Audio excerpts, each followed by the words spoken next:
Assalamualaikum warahmatullahi wabarakatuh. Senang sekali hari ini kita bertemu lagi di mata kuliah formulasi kebijakan. Saya harap peserta mata kuliah dalam keadaan sehat walafiat. Dan mari kita bersama-sama melanjutkan materi mata kuliah kita, yaitu mata kuliah formulasi kebijakan. Sedikit merefresh pembahasan tentang formulasi kebijakan, tentunya kita mulai dengan pengertian formulasi kebijakan. Apa sih formulasi kebijakan itu? Formulasi kebijakan dari beberapa ahli, yakni ada Thomas Erday, ada William Dunn, Anderson, dan Eugeni, menyatakan pendapatnya terkait dengan formulasi kebijakan. Dari Thomas Erday, kebijakan itu formulasi adalah usaha pemerintah melakukan intervensi terhadap kehidupan publik sebagai solusi terhadap permasalahan di masyarakat. Intervensi ini dilakukan untuk memaksa publik karena pemerintah diberi kewenangan otoratif. Selanjutnya dari William Dunn merumuskan bahwa yang disebut sebagai perumusan masalah akan membantu para analis kebijakan untuk menemukan asumsi-asumsi yang tersembunyi. Jadi perumusan masalah ini merupakan sebuah analisis kebijakan yang akan memberikan asumsi-asumsi tersembunyi, mendiagnosis pembagian masalah publik, memetakan tujuan-tujuan yang memungkinkan, memadukan pandangan-pandangan yang berseberangan atau bertentangan, dan merancang peluang-peluang kebijakan baru. Mungkin kita perlu mengingat kembali ya bahwa pada kebijakan publik itu ada 3 komponen yang tidak bisa lepas, yakni pertama ada formulasi kebijakan.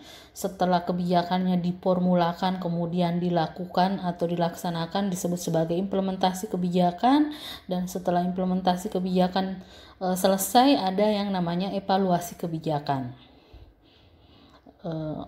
Sehingga jika menurut dari pendapat William Dunn tadi menyebutkan bagaimana pentingnya sebuah analis kebijakan itu menemukan asumsi-asumsi yang tersembunyi. Nah, artinya ketika ada kebijakan baru yang ingin diformulasikan lagi, bisa diambil dari output atau outcome kebijakan yang sebelumnya telah dilakukan untuk sebuah kebijakan yang baru.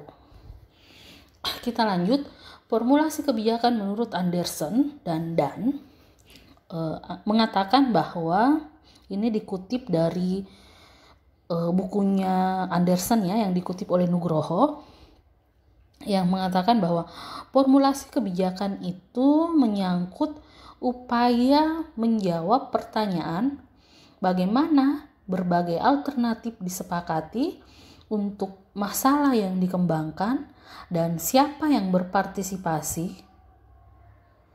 Jadi alternatif yang disepakati, kemudian siapa yang berpartisipasi.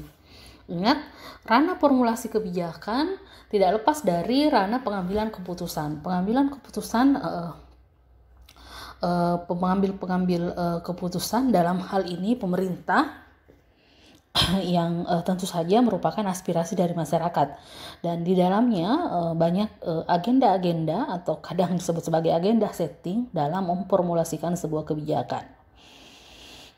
Kita lanjut, menurut Dunn, perumusan kebijakan atau policy formulation adalah pengembangan dan sintesis terhadap alternatif-alternatif pemecahan masalah.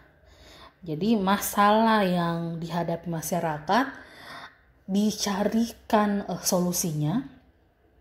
Dari berbagai solusi ini akan ada alternatif solusi yang kemudian disintesis yang mana yang pas untuk memecahkan masalah tersebut.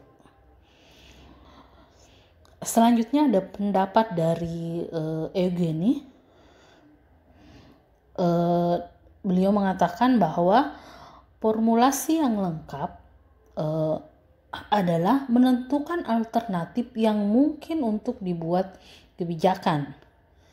Jadi di mana kita menilai, mencari yang terbaik dari kemungkinan yang ada. Oleh sebab itu, kita mencari satu alternatif yang terbaik. Serupa dengan pendapat Anderson tadi dengan William dan juga, jadi ada beberapa asumsi-asumsi, ada beberapa alternatif yang kemudian akan dipilih salah satunya yang tentunya yang terbaik untuk memecahkan masalah yang ada. Nah, secara sederhana inilah pengertian formulasi kebijakan yang dijelaskan oleh para ahli. Dalam kehidupan nyata atau pada masa sekarang kita lihat dalam pengambilan kebijakan, banyak kebijakan-kebijakan yang diambil oleh pemerintah yang sudah jadi, yang tentunya melalui proses-proses beberapa alternatif pilihan. Kemudian terkait dengan hal itu kita dapat menyimpulkan dari 4 ahli tadi terkait dengan apa sih pengertian formulasi kebijakan. Kita dapat menyimpulkan bahwa formulasi kebijakan itu berkaitan dengan beberapa hal, yaitu cara bagaimana suatu masalah, terutama masalah publik, memperoleh perhatian dari para pembuat kebijakan. Cara bagaimana merumuskan usulan-usulan untuk menanggapi masalah tertentu yang timbul, dan cara bagaimana memilih salah satu alternatif untuk mengatasi masalah publik. Nah, teman-teman kalau masih ingat ya bahwa wujud dari sebuah kebijakan itu wujudnya tertuang dalam regulasi-regulasi mulai dari atau kita kenal dengan sebutan tata perundang-undangan, mulai dari Undang-Undang Dasar 1945, Undang-Undang Dasar, Peraturan Pemerintah Pengganti Undang-Undang, sampai pada peraturan daerah. Itu semua adalah wujud dari sebuah kebijakan. Nah, kebijakan kalau kita lihat ada 3 level makro, mikro, menengah dan mikro. Level makronya ya undang-undang tadi ya, semakin turun yang disebut sebagai level mikro atau sudah semakin jelas sebagai penjelas.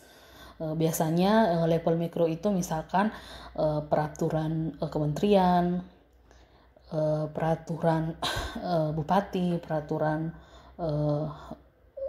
dinas yang semakin teknis atau sifatnya mikro.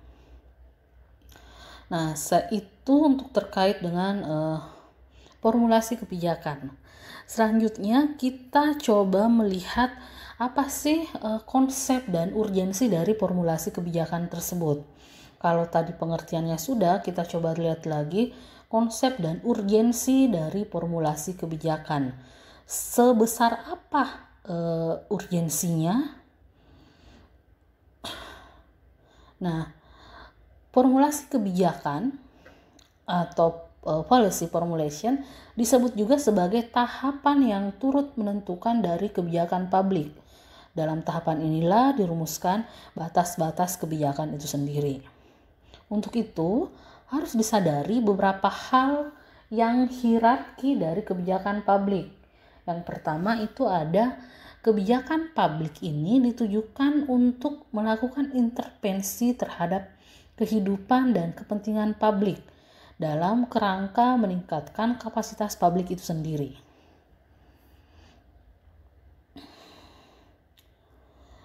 Jadi hierarki yang perlu diperhatikan, kita ketahui bersama bahwa kebijakan itu adalah alat tools pemerintah untuk mengintervensi masyarakatnya, untuk mengintervensi warga negara. Nah, maka dari itu sebelum perlu dipikirkan secara matang formula yang akan diintervensikan dalam rangka meningkatkan kapasitas publik itu sendiri. Yang kedua, ketika akan memformula sebuah kebijakan, baik itu kebijakan, ini kita masih bicara umum ya, kebijakannya belum masuk ke bidang-bidang atau sektor-sektor kehidupan. Nanti kan ada bidang pendidikan, bidang kesehatan, perdagangan, pertanian, perindustrian, dan sebagainya. Nanti akan masuk ke sektor-sektornya sendiri dalam pembuatan kebijakan. Tetapi pada dasarnya adalah apa yang dipilih pemerintah untuk dilakukan dari berbagai alternatif-alternatif yang ada. Kedua, keterbatasan kemampuan sumber daya manusia. Tidak sedikit kebijakan publik yang baik akhirnya tidak dapat dilakukan karena SDM-nya yang tidak memadai. Jadi formulanya sudah dibikin sedemikian hingga sedemikian rupa dan bisa dikatakan baik, namun pada saat pengimplementasian atau pada saat proses formulasi sebelum masuk ke implementasian tidak berjalan dengan baik karena kekurangan SDM. Kekurangan ini dalam arti kekurangan kuantitas maupun kekurangan kualitas ya. Kemudian yang ketiga, keterbatasan kelembagaan. Jadi kalau kita berbicara lembaga, ini artinya kita berbicara instansi pelaksana ya. Jadi kalau misalkan dia di sektor kehidupan bidang pendidikan, berarti pelaksananya adalah Kementerian Pendidikan, Dinas Pendidikan Provinsi, Dinas Pendidikan Kabupaten Kota, sekolah, masyarakat. Kira-kira seperti itu. Nah, bagaimana kelembagaannya? Apakah kelembagaan ini mampu melakukan kebijakan yang akan diformulakan? Sehingga ini juga perlu peningkatan kelembagaan, ini biasa dikenal dengan sebutan capacity building. Bagaimana kapasitas sebuah kelembagaan itu mampu mempraktekkan manajemen profesional, proporsional di lembaga-lembaga pemerintah dan lembaga masyarakat yang bergerak di bidang profit maupun non-profit. Selain sumber daya pelaksananya, instansinya juga atau lembaga pelaksananya seperti apa. Kemudian yang keempat ada juga keterbatasan klasik. Ini yang tidak kalah penting, yakni keterbatasan dana atau anggaran. Banyak kebijakan publik yang telah diformulasikan namun terbentur oleh pendanaan. Dalam pendanaan tentu saja negara mempunyai namanya prioritas. Prioritas di sini adalah program-program prioritas yang kemudian dilihat tingkat urgensinya yang akan menyerap anggaran. Artinya contoh seperti pandemi sekarang, refocusing anggaran diarahkan untuk penanganan pandemi. Nah, seperti inilah kira-kira bahwa masalah klasik itu adalah masalah pendanaan. Jadi ketika akan memformulakan sebuah kebijakan, hal yang perlu diperhatikan juga adalah pendanaan selain sumber daya manusia maupun lembaga. Yang kelima, ini bersifat teknis ya, kemampuan menyusun kebijakan itu sendiri. Jadi perlu sebuah analisa yang matang, analisa yang profesional untuk menyusun kebijakan itu sendiri. Di negara maju dan di negara berkembang juga sudah banyak ya, marak ada analis kebijakan. Kalau dalam instansi pemerintah memang ada formasi birokrasi analis kebijakan, tetapi di negara maju maksud saya ada juga konsultan analis kebijakan. Di Indonesia juga sebenarnya sudah ada. Nah, konsultan analis kebijakan ini biasanya membantu pada proses formulasi, biasa disebut sebagai tenaga ahli ya. Saya kira itu tahapan yang perlu diperhatikan ketika akan melakukan formulasi kebijakan.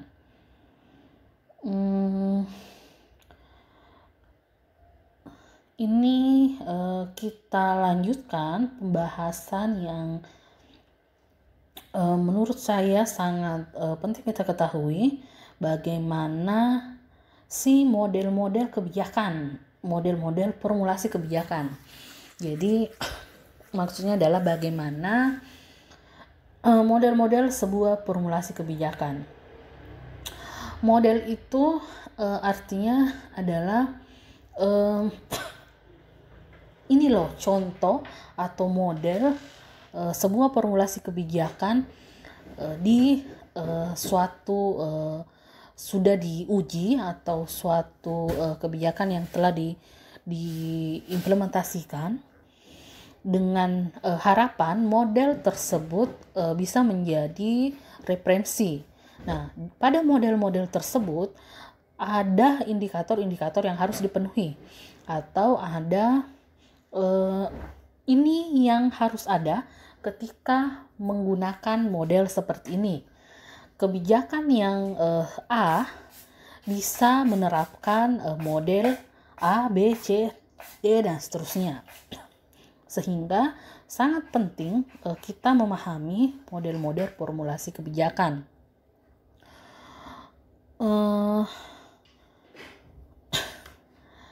Baik, kita masuk ke model-model formulasi kebijakan. Karena yang tadi urgensi pengertian formulasi sifatnya kita pengulangan saja ya. Poin materi kita adalah model-model perumusan kebijakan atau formulasi kebijakan. Menurut Thomas R. Day. Thomas R. Day ini menyebutkan ada nih 9 model kebijakan. Dari ke-9 model kebijakan ini sudah terformula. Silahkan kira-kira model yang mana yang mau digunakan pada kebijakan apa, serta apa yang harus ada ketika ingin melakukan memformulakan sebuah kebijakan. Nah, mari kita lihat satu persatu. Thomas R. Day menyebut model formulasi kebijakannya. Yang pertama itu ada model teori kelompok. Nah, pada model teori kelompok atau grup, ini mengandalkan kebijakan sebagai titik keseimbangan. Jadi kayak ini nih, kebijakan yang dikeluarkan ini adalah titik keseimbangannya atau equilibriumnya. Inti gagasannya adalah interaksi di dalam kelompok yang kompromistis akan menghasilkan keseimbangan. Jadi sebuah kelompok, namanya kelompok ya, itu harus ada interaksi. Ketika berinteraksi perlu kompromi. Nah, kompromi ini yang menyebabkan keseimbangan. Sekaligus untuk memperkuat kompromi adalah yang terbaik dalam memproduk kebijakan publik.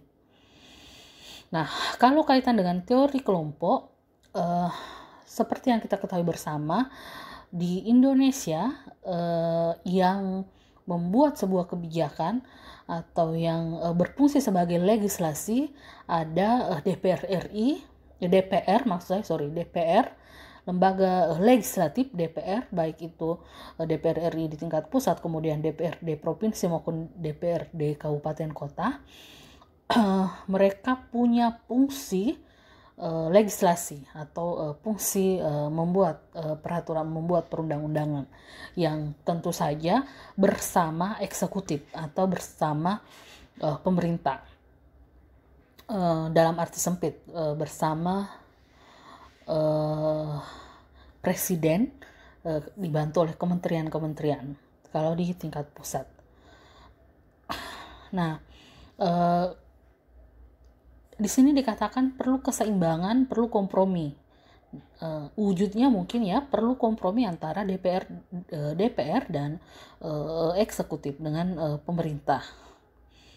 Nah, untuk gambar dari model kelompoknya Thomas R. Day, yang pertama itu ada, kalau ini kita lihat gambarnya ya, ini saya kira gambarnya ini ya.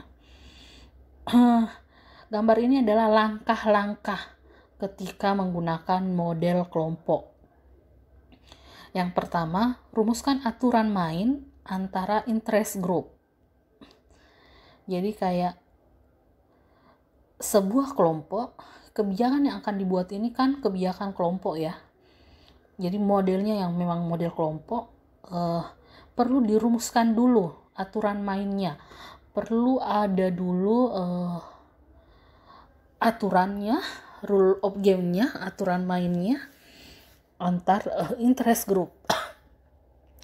Setelah ada aturan main, kemudian menata kompromi dan seimbangkan kepentingan.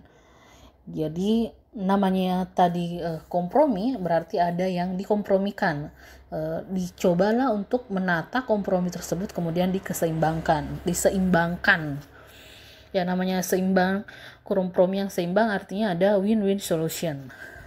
Kemudian terbentuknya kompromi dalam kebijakan.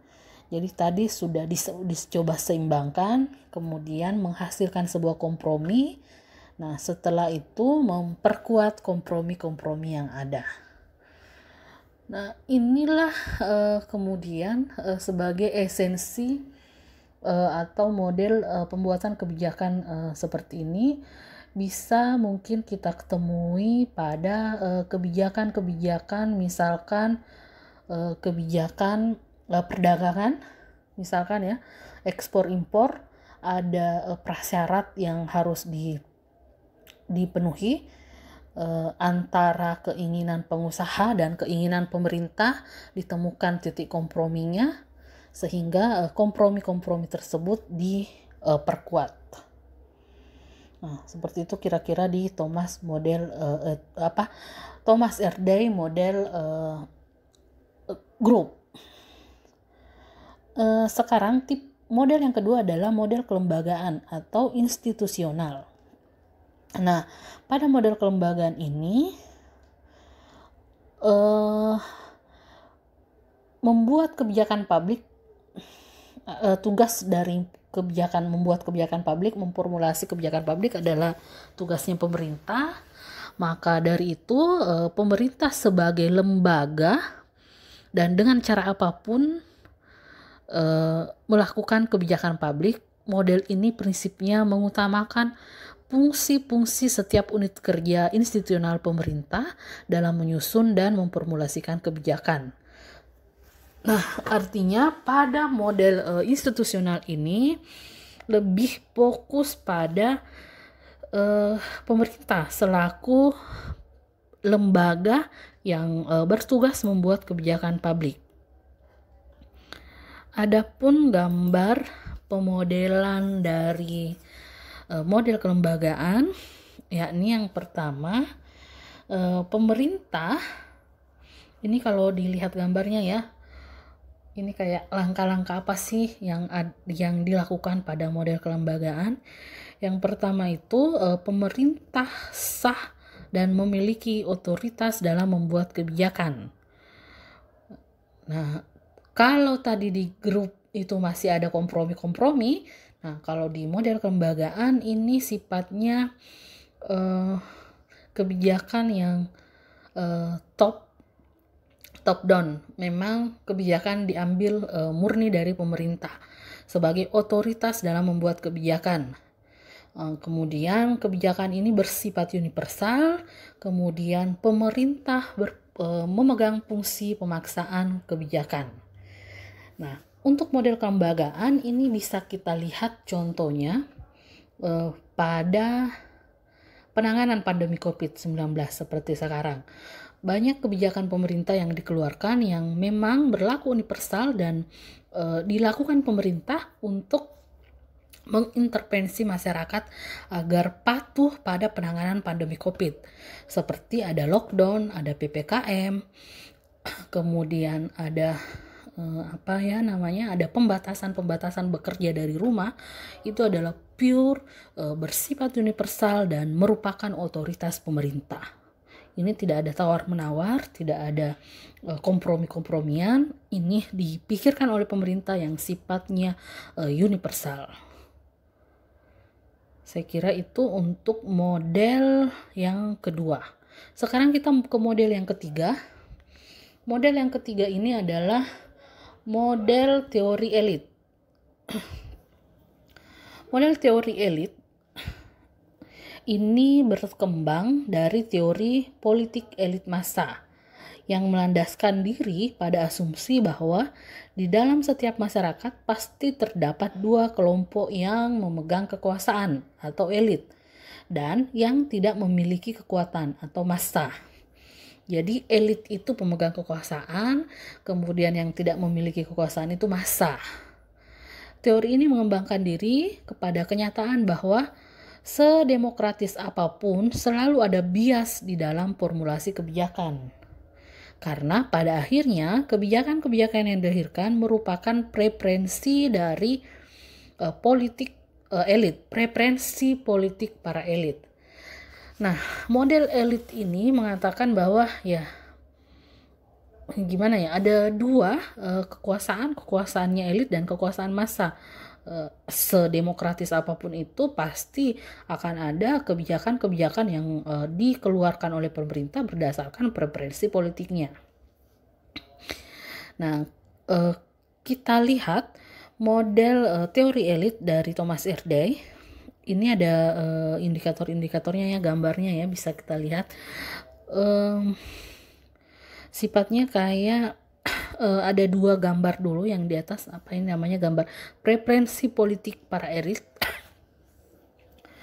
Kemudian ada top down, kemudian ada konservatif, kemudian yang di sebelahnya ada administrator publik sebagai implementator kebijakan. Kemudian ada status quo. Ini sifatnya bahwa ini hampir mirip dengan kelembagaan, tetapi tadi kalau kelembagaan ya bersifat bersifat kepentingan pemerintah. Kalau ini sedikit bersifat pribadi, melihatnya ke elitnya, ke orangnya.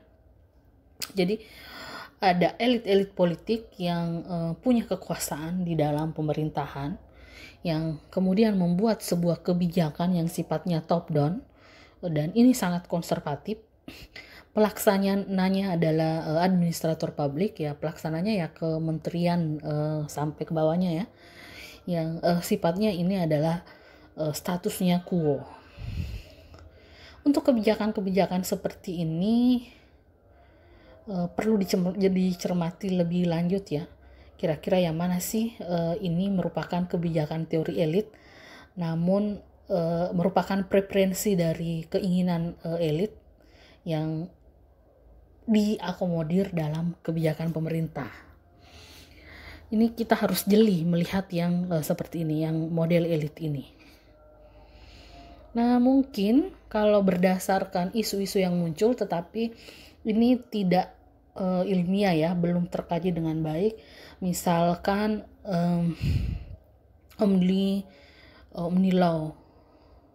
Omnibus atau Undang-Undang Cipta Kerja.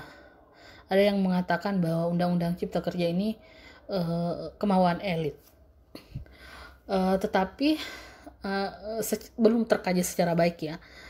Ada beberapa ahli yang mengatakan demikian, tetapi kita tidak bisa mengeneralnya apakah benar itu menggunakan teori elit. Selanjutnya saya ke model proses. Nah, model proses ini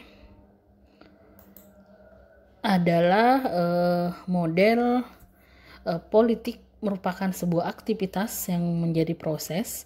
Ini mempertegas tentang bagaimana kebijakan itu dibuat dan seharusnya dibuat. Akan tetapi kurang memberikan tekanan pada substansi seperti apa yang harus ada dalam kebijakan tersebut, sehingga model ini mengutamakan step by step formulasi kebijakan ketimbang fokus pada substansi hal yang penting yang harus ada dalam kebijakan. Nah, kalau ini ya namanya proses ya, melihatnya ke proses dengan step by stepnya, dan biasanya tidak fokus pada substansi. Nah, apa yang ada pada step by step ini kita bisa lihat model proses menurut Thomas Erdős. Ini diawali dari identifikasi permasalahan. Ini kalau mau membuat sebuah kebijakan, yang pertama yang dilakukan adalah identifikasi permasalahan. Setelah mengidentifikasi permasalahan, merumuskan agenda formulasi kebijakan. Jadi sudah mulai disusun agenda kebijakan, agenda formulasi kebijakannya. Nah, agenda formulasi kebijakan tersebut namanya apa lagi namanya ya? Namanya agenda ini nanti turunannya ke implementasinya, sudah mau diimplementasikan. Sedangkan turunan dari identifikasi permasalahan, yakni merumuskan proposal kebijakan. Ketika proses pengidentifikasian permasalahan, ada dua hal yang dilakukan, yakni pertama merumuskan proposal kebijakan, kemudian melegitimasi kebijakan. Jadi kayak sudah ada legalitas terhadap kebijakan yang dipilih. Setelah itu mengimplementasikan kebijakan. Jadi agenda dari formulasi kebijakan itu salah satunya agenda mengimplementasikan kebijakan. Setelah mengimplementasikan kebijakan, melakukan evaluasi kebijakan. Sehingga pada model proses ini step by stepnya jelas. Di mana pada saat mengidentifikasi masalah, melakukan apa, pada saat selesai atau legitimasi kebijakan sudah selesai, saatnya mengimplementasikan, ketika selesai mengimplementasikan, saatnya mengevaluasi kebijakan. Nah, pada model proses ini jelas rinciannya, jelas pelaksanaannya, jelas step by stepnya.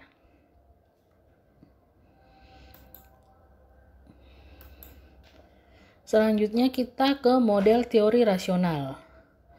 Pada model teori rasional, ini menegaskan bahwa kebijakan publik itu adalah maksimum social gain. Maksudnya, pemerintah sebagai regulator kebijakan harus mampu memilih kebijakan yang memberi manfaat optimal bagi masyarakat, dan dalam formulasi kebijakan harus berdasar atas keputusan yang sudah diperhitungkan rasionalitasnya, yaitu rasio antara pengorbanan dan hasil yang akan dicapai. Sehingga model ini lebih menekankan pada aspek efisiensi dan ekonomis. Model teori rasional ini maksudnya adalah merasionalkan sesuatu atau sesuai dengan logika. Seberapa besar yang dikeluarkan oleh pemerintah, nanti hasilnya juga sebesar. Jadi pengorbanannya seberapa, hasilnya seberapa. Nah, penekanannya adalah efisiensi dan ekonomis. Untuk model teori rasional ini bisa dilihat ya, mengetahui preferensi publik dan kecenderungannya, menilai konsekuensi pilihan, menilai rasio sosial yang dikorbankan, kemudian menemukan pilihan alternatif kebijakan yang paling efektif. Pertama, mulai melihat apa sih preferensi publik dan kecenderungannya seperti apa, menilai konsekuensinya, menilai rasio sosial yang dikorbankan, kemudian menemukan pilihan-pilihan, dan pilihan tersebut yang dipilih adalah kebijakan yang paling efektif. Dalam harapan efektif ini nanti efisien juga.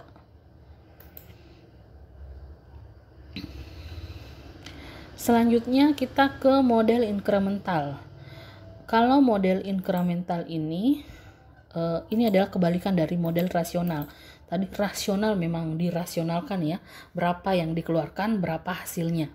Sedangkan kalau model inkremental ini tadi kalau saya bilang kebalikan, biasa juga disebut sebagai kritik dari model rasional. Nah, ini namanya inkremental ya, dadakan atau tiba-tiba. Jadi kayak sebuah kebijakan yang tidak cukup waktunya, tidak dipikirkan secara matang, maupun biaya dan kekhawatiran muncul akibat kebijakan ini belum pernah dibuat sebelumnya, atau hasil dari kebijakan sebelumnya yang harus dipertahankan dan menghindari konflik. Biasanya ini kebijakan-kebijakan yang sifatnya dadakan, tidak banyak waktu, ini harus cepat keluar kebijakannya, ada kekhawatiran yang muncul akan dampaknya, dan ada konflik yang akan muncul. Atau intinya adalah ini buru-buru. Nah, kalau buru-buru gunakan model incremental. Pada model incremental ini nantinya kebijakannya akan berlanjut. Sebabnya adalah ketidakpastian. Jadi kayak ada ketidakpastian seperti pandemi COVID ini, banyak juga menggunakan formulasi kebijakan yang incremental. Jadi sebab tidak ada kepastian, baru 1 minggu lockdown diperpanjang lagi, kemudian ada perpanjangan lagi. Dilihat dari hasil setelah seminggu ke depan, hasilnya seperti apa, baru akan keluar kebijakan baru lagi. Sehingga sifatnya kajiannya berdasarkan kajian situasi pada saat itu. Ini adalah kebijakan yang berlanjut, pragmatis atau praktis. Jadi sifatnya praktis, kebijakan yang diambil secara incremental itu sifatnya praktis. Kemudian di mana nantinya ini adalah komitmen masa lalu. Ini gimana ya pengertian komitmen masa lalu ini ya, maksudnya ya komitmennya agar dapat memecahkan masalah ya, sifatnya harus praktis, mempertahankan kinerja yang telah dicapai. Harapannya incremental ini meskipun sifatnya pragmatis, praktis, namun tetap mempertahankan kinerja, tetap fokus pada capaian permasalahan yang ingin diselesaikan. Ingat formulasi kebijakan tadi ya, menentukan sebuah pilihan, memilih sebuah jalan atau kebijakan untuk menghasilkan sebuah kebijakan yang tepat dalam mengatasi sebuah masalah. Selanjutnya adalah teori. Setelah teori incremental, kita pindah ke teori permainan. Nah, model teori permainan ini diklaim sebagai model konspiratif, di mana mulai muncul sejak awal berbagai pendekatan yang sangat rasional dan tidak mampu menyelesaikan pertanyaan yang muncul yang sulit diterangkan dengan fakta dan data yang tersedia. Jadi kayak teori permainan ini ketika teori-teori yang rasional, kemudian teori kelembagaan, teori yang sebelum-sebelumnya tidak bisa digunakan, ini ada salah satu alternatif namanya teori permainan atau teori game. Apa sih yang ada pada teori permainan? Di teori permainan ini kita bisa lihat di gambar model permainan ya, menurut Thomas Erdős yang kita kutip dari bukunya Yulianto Kaji, di mana model teori permainan ini posisinya ini kayak gimana ya, ini gambarnya bisa dilihat ya, permainan dalam artian bahwa ketika kita melakukan permainan ada yang kita dapatkan atau ada posisi-posisi yang disebut sebagai posisi superior. Posisi superior ini berada di tengah. Jadi kalau dalam konspiratif, jadi kayak misalkan ada sebuah kebijakan yang akan dibikin sangat konspiratif, sangat sangat konspirasi isinya. Ini harus diseimbangkan dengan konspiratif ini lawannya defensif. Defensif ini ya tidak dikonspirasikan ya, sehingga ada tengah-tengahnya. Pada teori permainan ini menyebutkan sebuah ide yang disebut sebagai ide posisi superior. Dia ada di tengah antara konspiratif dan defensif. Nah, kemudian misalkan ada ofensifnya dan ada dukungan sumber daya. Dukungan sumber daya perlu juga pada teori permainan. Nah, teori permainan ini dirasakan atau dianggap mampu menyelesaikan pertanyaan yang sulit diterangkan dengan fakta atau data tersedia. Maksudnya pemerintah harus mengambil sebuah kebijakan pada sesuatu hal, sektor atau bidang yang sulit, dalam artian datanya belum ada, kemudian masalahnya juga sulit dipecahkan, sulit diterangkan, datanya tidak tersedia, faktanya tidak tersedia, sehingga tidak ada analisa perumusan data awal, maka teori permainan dapat dilakukan dengan cara mengkonspirasi maupun defensifnya, mempertimbangkan konspirasi apa yang kira-kira perlu dibikin, kemudian defensifnya seperti apa, diambillah tengah-tengahnya atau disebut sebagai posisi superior. Kita lanjut pada model yang satu dari terakhir. Thomas RD ini kan ada 9 model ya, berarti ini model ke-7, ada model pilihan publik. Pada model pilihan publik ini atau public choice, melihat kebijakan sebagai suatu proses formulasi keputusan kolektif dari individu-individu yang berkepentingan atas keputusan tersebut. Jadi kayak pilihan publik ini ada individu-individu yang punya kepentingan. Nah, individu-individu yang punya kepentingan ini berkolektif sehingga disebutlah sebagai pilihan publik. Akar kebijakan ini sendiri berakar dari teori ekonomi pilihan publik atau economy of public choice. Jadi asalnya adalah teori ekonomi ya. Teori ekonomi itu ada namanya teori ekonomi pilihan publik, di mana mengatakan bahwa manusia itu adalah homo economicus yang memiliki kepentingan-kepentingan yang harus dipuaskan. Jadi kayak manusia itu ya memang ada kepentingannya untuk dipuaskan.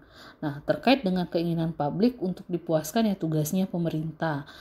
Contoh misalkan model pilihan publik, misalkan membangun pemerintah membuat sebuah kebijakan memfokuskan pembangunan pada tempat-tempat publik. Misalkan ada penyediaan taman, kemudian ada penyediaan kesehatan tidak berbayar, kemudian pendidikan yang tidak berbayar. Itu adalah keputusan-keputusan pilihan publik yang pada akhirnya memberikan kepuasan kepada masyarakat. Nah, kalau terkait dengan kepuasan masyarakat, kalau kita bilang ini teori ekonomi, di manajemen ada juga teori ini, yakni teori dari New Public Service, di mana warga negara atau citizenship itu memang perlu dipuaskan oleh pemerintah. Selanjutnya, ini adalah model terakhir atau model ke-9, model demokratis. Nah, pada model demokratis tentu saja ini banyak dilakukan di negara demokrasi ya. Model demokratis ini menekankan bahwa pengambilan keputusan dalam hal ini nantinya akan menjadi sebuah kebijakan harus sebanyak mungkin mengelaborasi suara dari stakeholder. Jadi mengelaborasi suara dari stakeholder. Hampir sama tadi kalau kita ngomongin model pilihan publik, suara-suara publik yang didengarkan untuk membuat sebuah kebijakan, kalau di negara demokratis ini menyebutnya sebagai stakeholder. Nah, tegasnya bahwa setiap pemilik hak demokrasi harus diikutsertakan sebanyak-banyaknya dalam proses pengambilan keputusan, termasuk pada perumusan kebijakan publik. Negara demokrasi biasanya ketika kita berbicara good governance, karena negara demokrasi tidak terlepas dari yang namanya good governance. Good governance ini membagi 3 stakeholder dalam sebuah negara, yakni pemerintah, masyarakat, dan swasta. Nah, ketiga stakeholder ini harus saling punya peran masing-masing, saling punya porsi yang sama. Dan dari stakeholder inilah yang dielaborasi suaranya untuk diambil sebuah keputusan publik, sebuah keputusan yang nantinya menjadi sebuah formula dalam membuat sebuah kebijakan. Nah, kita lihat pemodelan gambar dari teori demokrasi. Ini ada elaborasi ya, berasal dari elaborasi. Jadi kayak elaborasi ini mengumpulkan semua apa yang diinginkan oleh stakeholder, mengelaborasikannya, kemudian setelah dielaborasi diakomodasi. Elaborasi ini berasal dari namanya demokrasi, tentu saja isinya adalah konstituen atau masyarakatnya dielaborasi. Nah, setelah dielaborasi, diakomodasi, konstituen ini atau masyarakat ini atau pihak swasta ini, dia kan ngomongnya stakeholder ya, jadi stakeholder ya sudah, kita ngomongin aja konstituen, kembali ini ke konstituen ngomongnya, nanti akan menjadi sebuah keputusan atau kebijakan yang pemampatan kebijakannya lebih banyak. Pemanfaat kebijakan, banyak yang menikmati pemanfaat kebijakan. Setelah belajar terkait dengan formulasi kebijakan, model-model formulasi kebijakan, silakan untuk dianalisa kembali dengan mencari kebijakan-kebijakan yang sudah diimplementasikan atau sudah dievaluasi, yang kira-kira bisa dianalisa kebijakan ini pada saat formulasinya menggunakan teori apa. Atau bisa juga teman-teman mencoba mengelaborasi atau mencoba berpikir inovatif, kira-kira masalah apa yang ada di masyarakat yang perlu formulasi kebijakan dengan menggunakan model apa. Misalkan seperti itu. Silahkan, ini hanya stimulus saja untuk teman-teman lebih mengembangkan pengetahuan terkait formulasi kebijakan. Banyak sumber belajar, bisa dari internet, buku, jurnal, dan berita-berita, fakta-fakta berita terkait dengan kebijakan bisa kita akses di TV-TV nasional. Silahkan untuk dieksplor lebih lanjut lagi. Ini hanya stimulus teman-teman untuk menganalisa lebih lanjut. Demikian yang dapat saya sampaikan. Terima kasih atas partisipasinya. Mohon maaf jika ada kata-kata yang salah. Wabillahi taufiq wal hidayah. Saya harap teman-teman sehat selalu, bahagia selalu, sukses selalu. Wabillahi taufiq wal hidayah. Wassalamualaikum warahmatullahi wabarakatuh.